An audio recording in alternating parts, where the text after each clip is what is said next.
Sa gitna ng init, pawis at pagod, mula sa pag-set up likod ay nakakurba. Sa bigat ng karga, bawat plato at baso at kutsara tinitiis ang bawat paghila. Sa pagbuhat ng mabibigat ng mga silya, sa bawat akyatan bitbit ang determinasyon. Para sa napili kong profesyon at para sa pamilya.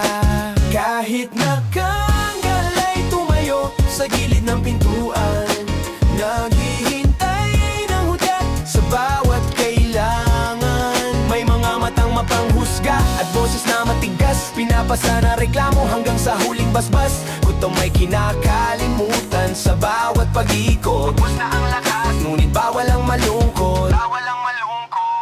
Pagod mamula sa pagseseto hanggang sa pagliligpit, mula huwauling pagbubuhat ng mga gamit na natiling may ngiti ang bawat isa. Maskarang palagi naming daladala. Hindi man araw-araw ay may tawag ng serbisyo, pero tuwing may pagkakataon, ito ay biyaya sa aming puso.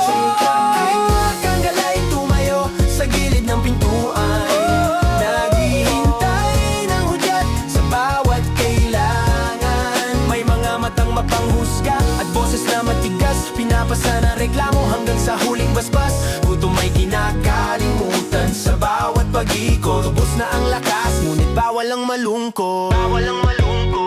Yeah, respeto ang alay para sa mga nauna. Sila ang pundasyon at aming tinitingala. Sa mga kasabayan, sila ang sandigan at suporta. Sabay natatawa habang nagsisiesta. Sa mga baguhan, pangako kami ang magsisilbing gabay, upang sa hirap ng trabaho hindi agad bumigay. Ganito ang buhay namin sa Katereng, mga anino sa bawat pigingge. Kahit nakanggalay tumayo sa gilid ng pintuan, naghihintay ng hudyat sa bawat kailangan. May mga matang mapanghusga at boses na matigas, pinapasa na reklamo hanggang sa huling basbas. Gutom may kinakalimutan sa bawat pag-ikot.